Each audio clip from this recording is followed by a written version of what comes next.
আসসালামু আলাইকুম, নিনাস কিচেনে আপনাদের স্বাগত জানাচ্ছি। আজও আচারের রেসিপি নিয়ে হাজির হলাম। সবজির আচারও যে অনেক ভালো হয় খেতে, না করে খেলে আপনারাও বুঝতে পারবেন না। ঠিক ধরেছেন, সবজি দিয়ে আচার তৈরি করব আজ। কি কি সবজি দিয়ে আচার তৈরি হবে দেখিয়ে দিচ্ছি। 3 রকমের সবজি আছে এখানে: ফুলকপি, গাজর, শালগম। প্রথম কাজটি হবে আমাদের এগুলো পরিষ্কার করা। পিলার দিয়ে গাজর পরিষ্কার করে নিচ্ছি। গাজরে খোসা ছাড়ানো হলো। ছুরি দিয়ে বাকি কাজ করে নিচ্ছি। এবার শালগমেরও খোসা ছাড়াবো। শালগমের খোসা বেশ শক্ত হয়, খোসা ছাড়াবেন সাবধানে। শালগমের ভেতরটি এইরকম হবে, তবে শালগমের ভেতরটি শক্ত হবে না। নিচ্ছি ফুলকপি। ফুলকপির ডাঁটিগুলো ছাড়িয়ে নিচ্ছি। এবার ছুরি দিয়ে আস্তে করে কেটে নিলেই ছুটে যাবে। ফুলকপি ছাড়িয়ে নিলাম। 3 রকম সবজি ভালো করে ধুয়ে নিয়েছি। এবার টুকরো করে নিচ্ছি। সবজির টুকরো করব। কাটছি শালগম, লম্বা করে টুকরো করছি। এরকম হবে শালগমের টুকরো। গাজরও টুকরো করব সেই লম্বাটে করেই। গাজরও 3 টুকরো করে নিলাম আগে। গাজরও টুকরো করা হলো, উঠিয়ে নিচ্ছি। ফুলকপির টুকরো হবে লম্বা, করে নিচ্ছি টুকরো। টুকরো হয়েছে, উঠিয়ে রাখছি ফুলকপিও। সবজি এখানে 1 কাপ করে আছে। মোট 3 কাপ সবজি নিয়েছি। সব সবজি একসাথে করে নিচ্ছি। এর মধ্যে 1 চা চামচ লবণ ছড়িয়ে দিলাম। মেখে নিচ্ছি লবণ ভালো করে। 10 মিনিট এভাবেই রাখবো।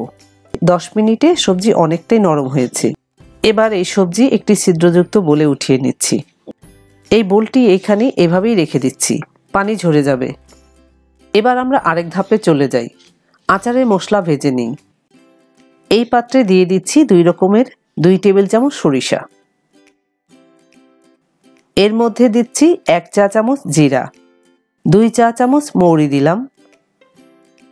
এখানে আছে মেথি 1 চা চামচ, আধা চা চামচ দিচ্ছি। অনেক সময় ধরে ভাজতে হবে না মশলা। ভাজা হয়েছে, নামিয়ে নিচ্ছি। পাত্র বসিয়ে রেখেছি। এই পাত্রে আচার তৈরি করব। দিচ্ছি 1 কাপ সরিষার তেল। তেল অনেক গরম করব না, দেখে নিচ্ছি, তবে আরেকটু গরম হোক।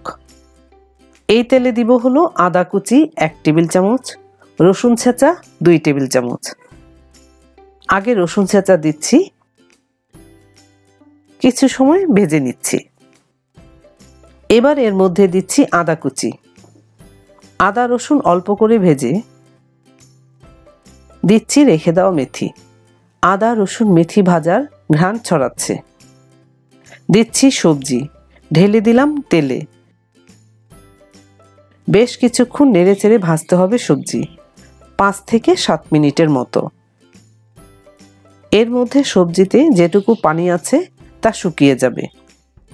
চুলার আঁচ মাঝারি করা আছে। সবজি ভাজা হলো 7 মিনিট। দিচ্ছি হলুদ গুঁড়া 2 চা চামচ,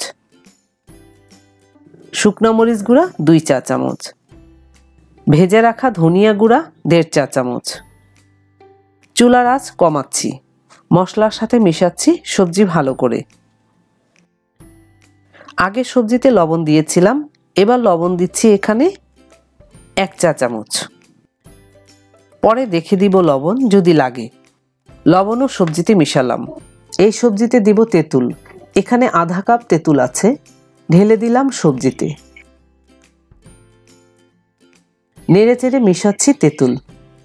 2 মিনিট রান্না করছি। এর মধ্যে আবার দিচ্ছি 12টি কাঁচামরিচ। চুলার আঁচ কমানোই আছে, বাড়াচ্ছি না। মরিচও মিশাচ্ছি ভালো করে। আরও 5 মিনিটের মতো রান্না করে নিচ্ছি। তেঁতুল নরম হয়ে এসছে, মরিচও প্রায় সেদ্ধ হয়ে এসছে।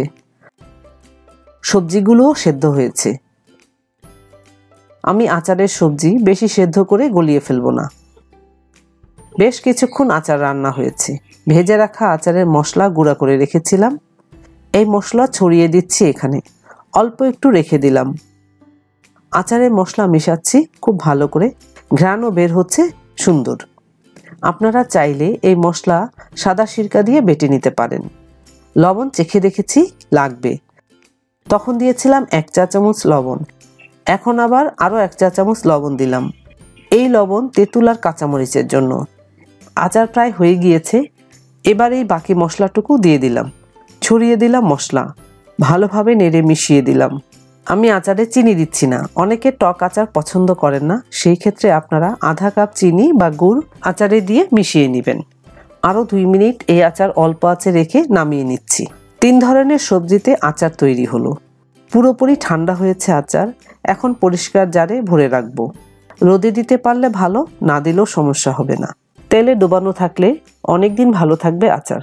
আজকের মতো বিদায় নিচ্ছি, আবার দেখা হবে অন্য কোনো রেসিপি নিয়ে। ধন্যবাদ সবাইকে আমার ভিডিওটি দেখার জন্য। আপনারা ভালো থাকবেন সবাই।